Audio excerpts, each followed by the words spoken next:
Պարոն Կոնջարյան, պատիվ ունեմը 3 արդեն իսկ հայտարարեց, որ իմպիչմենթի գործընթացին միանում է ընդառաջելով քաղաքացիների նման առաջարկին դիմումին։ Քաղաքացիական պայմանագիրը ինչ դիրքորոշում ունի եւ հնարավոր է օրինակ ձեր խմբակցությունից պակասող падգամավորները, քանակ որովհետեւ գիտենք, միանան։ Իհարկե ոչ։ Պարզ չի մեր դիրքորոշումը, սա բացարձակապես դատարկամիտ օրակարգ է եւ նույնիսկ Հայաստան խմբակցության ղեկավարն է հայտարարել, որ վարչապետ Նիկոլ Փաշինյանի իմպիչմենտի հիմք գոյություն չունի, այնպես որ ես ավելի շատ կարծում եմ, որ սա ընդդիմության ներսում իրար հետ հաշիվներ մաքրելու եւ միմյանց ինչ որ քաղաքական process-ներ պարտադրելու եւ դրանով ավելի լավ ընդդիմադիր երևալու մրցավազք է սկսել եւ բնականաբար իրենք իրենց մրցավազքի մեջ թող մրցեն, տեսնեն ով ավելի առաջ, ով ավելի հետ, դա իրենց խնդիրն է։ Ինչի համար եք կարծում, եթե մրցավազք։ Ես կարծում եմ, որ որքան մոտենան ընտրությունները, այնքան ընդդիմադիրները սկսելու են իրար դեմ պայքարել, թե ով է ավելի ընդդիմադիր։ Որովհետև եւ իրականում, բայց ես չեմ ասում մի բան, որը հանրային դաշտում չկա, այսինքն մենք ներողություն։ Իսկն մենք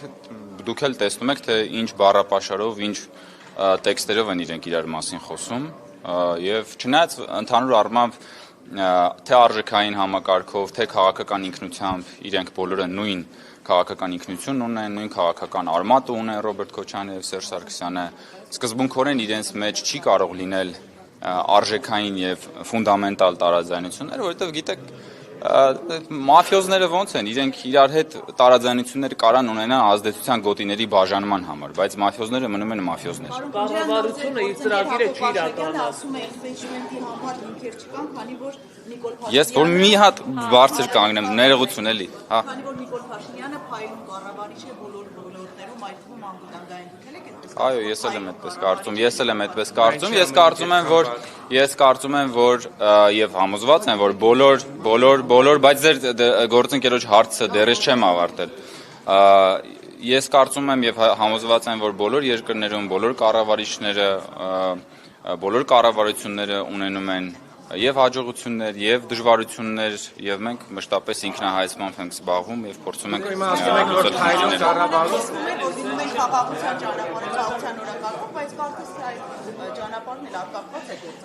Դե ճանապարհը ինչքանով է ակնհայտ է, չէ՞ որ խաղաղության ճանապարհը բարդ է եւ ինչպես որ բոլոր բարդ ճանապարհները, այնպես էլ այս ճանապարհին կարող են լինել խոչընդոտներ, կարող են լինել տարատեսակ զիգզագներ եւ մենք գնում ենք այդ ճանապարհով։ Դա մեր քաղաքական հանձնառությունն է, մեր հավատամքն է եւ դա մենք մեր ժողովրդին խոստացել ենք եւ գնալու ենք այդ ճանապարհով։ Եվ որևէ մեկը չի ասել, որ այդ ճանապարհը լինելու է հարթ։ Գիտեք, շատ ժամանակ մարդիկ խաղաղություն բառը, որը ինքը իրենով պոզիտիվ է, շփոթում են խաղաղության հասնելու ճանապարհի հետ, որը իրենով շատ դժվար է եւ ասում են, բա խաղաղությունը սենց է լինում, սենց դժվար է։ Հա, խաղաղության հասնելը դժվար է։ Խաղաղությունը լավ բան է, բայց խաղաղության հասնելու ճանապարհը դժվար է։ Ասում են ինչի գնով, այս խաղաղությունը ինչի գնով է լինում։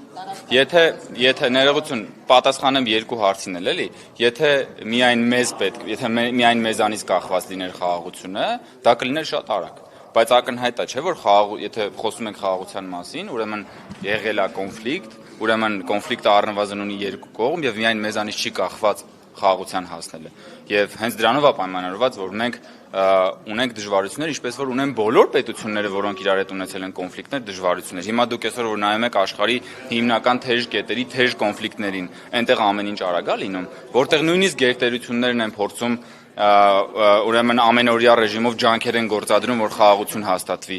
Միջուկային պետություններն են փորձում, որ խոստանում են, որ պետքա խաղաղությունը լինի արագ, բայց ստացվում է արագ, չի ստացվում։ Մենք էլ բնականաբար այդ համակարգի մի մասն ենք, բայց մենք հետ չենք կանգնում մեր հանձնառությունից, եւ ինչ վերաբերում է գնին, որ ասեցիք, կարևոր հարց եք տալիս, մենք մեր կարմիր գծերը մշտապես հայտարարել ենք։ Մենք ասել ենք, որ Հայաստանի Հանրապետության ինքնիշխանությունը, տարածքային ամբողջականությունը, սուվերենությունը մեզ համար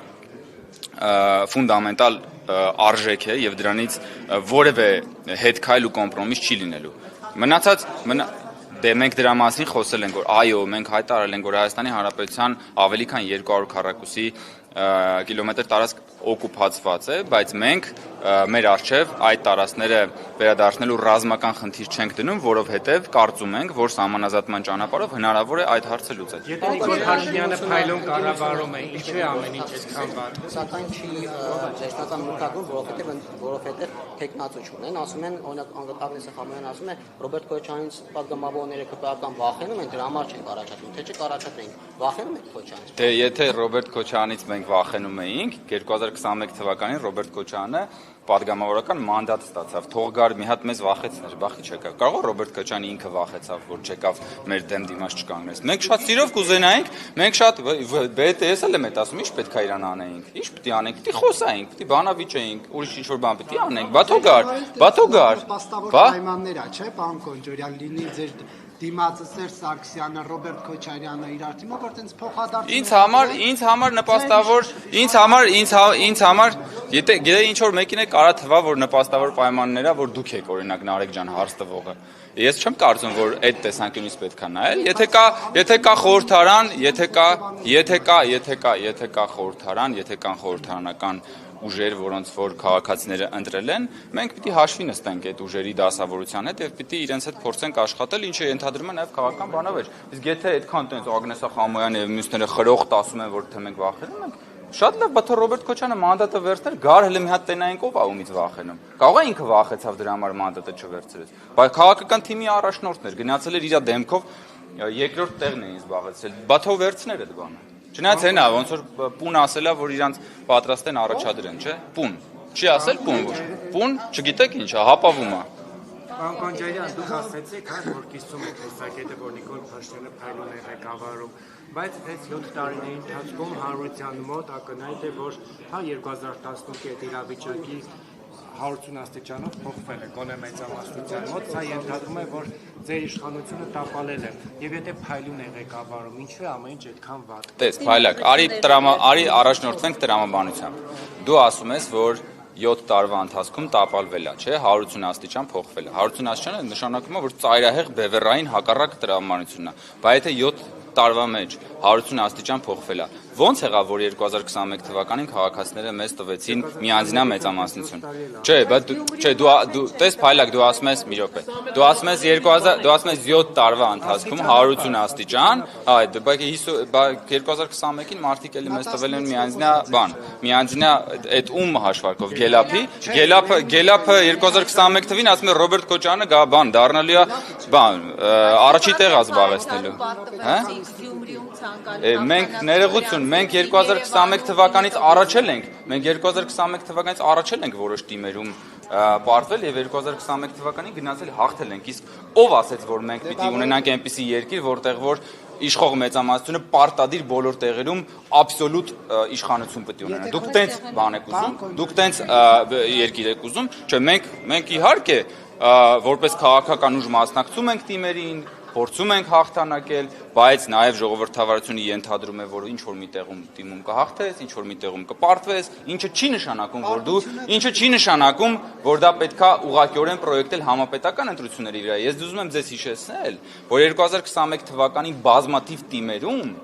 քաղաքապետերը ոչ միայն ընդդիմադիր էին, այդ քաղաքապետերը այն ժամանակվա փրկության շարժման առաջամարտիկներն էին, դուրս էին եկել իշխանության դեմ եւ 2021 թվականին այդ թիմ որոշ քաղաքներում ենք 60%-ից ավել ձայն ենք հավաքել։ Ես խնդրում եմ մեկը մյուսի հետ այդ ձև չկապել, բայց բնականաբար մենք հետևություններ անում ենք, սխալները փորձում ենք ուղղել եւ առաջ ենք։ Պարոն Կոնջարյան, 2010 իր ինքը հարց չի տվել։ Վարչության նիստում մայիսի շքերթին Չէ, չի քննարկվել, չի քննարկվել։ Պարոն Կոնջարյան, 2018-ից առաջ, երբ որ դուք եւս հա լրատվական Չէ, չի քննարկվել այդ հարցը։ Գնա թե ոչ ասես։ Եթե վարչապետը որոշում է կայացրել, որ պիտի գնա, ուրեմն պետք է գնա։ Համեցեք։ 2018-ից առաջ։ Ես չէի Ժորժ ջան, ես չեմ մեկնաբանում այլ երկրների ղեկավարների հայտարարությունները։ Կարամ հարցը տամ ժողովուրդ։ 2018-ից առաջ, երբ որ դուք եւս հա լրատվական գործունեություն եք ծավալում, բավականին լավ էր ստացվում ձեր մոտ վերլուծական հաղորդումներ անելը։ Օրինակ, ինչպես կհարադառնայիք, եթե օրինակ Տարոն Մարգարյանը լիներ քաղաքապետ եւ նրա վարչական շրջանի ղեկավարը ուղիղ եթերում մարցեց, ինչպիսի հաղորդում կնկարեր Հայկ Կոնջարյանը։ Ես կդատապարտեի բռնությունը եւ հիմա էլ եմ դատապարտում բռնությունը դատապարտում եմ ֆիզիկական բռնությունը, դատապարտում եմ վերբալ բռնությունը, դատապարտում եմ հոգեբանական բռնություն, ես դատապարտում եմ բոլոր տեսակ բռնությունները։ Դատապարտել եմ այն ժամանակ, դատապարտում եմ հիմա եւ դատապարտելու եմ նաեւ ապագայում։ Եվ ես կարծում եմ ու համոզմունք ունեմ, որ ընդհանրապես բռնությունը մեր քաղաքական մշակույթում պետքա տեղ չունենա։ Մնացածը ես կարծում եմ քաղաքական պատասխանատվության մասը, ես կարծում եմ, որ ամեն դեպքում, քանի որ նոր-նորքի թաղապետը այլ քաղաքական ուժի ներկայացուցիչ է, ես կարծում եմ, որ դա իրենց քաղաքական պատասխանատվության տիրույթում է, իրենց քաղաքական պատասխանատվության տիրույթում է եւ քաղաքապետարանի քաղաքական պատասխանատվության տիրույթում է։ Ես արդեն պատասխանեցի, ես դատապարտեցի բռնությունը, եթե առաջնորդվեինք ձեր տրամաբանությամբ, ես նաեւ պիտի չդատապարտեի, բայց կապ չունի։ Ես դատապարտում եմ բռնությունը։ Ռուսաստանը կապ ուներ այդ իրադարձությունների հետ։ Ես ճիշտ ասած չեմ կարող մեկնաբանել այդ կոնտեքստում։ Իսկ հետևանքները ներողություն, որտեղ միայն բանավոր դատապարտելով եւ այլ գործընթացներ չունի դա ինչ կանոն է, ճիշտ այդ դեպքում բոլորը։ Նարեկ ջան, ես հասկացա, ես կարող եմ, երբ որ խոսքը վերաբերվում է հետևանքների մասին եք հարցնում։ Խնդրեմ, ասեք։ Խնդրեմ, ասեք։ Այդ եք հարցնում։ Ես կարող եմ այդ համատեքստում պատասխանել հարցերի, որոնք որ վերաբերվում են մեր քաղաքական թիմին, որոնք վերաբերվում են մեր խմբակցությանը, բայց ես, ճիշտ է, կոալիցիա է, բայց կոալիցիայի յուրաքանչյուր քաղաքական ուժ, յուրաքանչյուր կուսակցություն, որը իր քվոտայով նշանակում է պաշտոնյայի, ինքը պիտի քաղաքական պատասխանատվությունը իր տիրույթում է։ Ես խնդրում եմ դուք այդ հարցերը իրենց տվեք։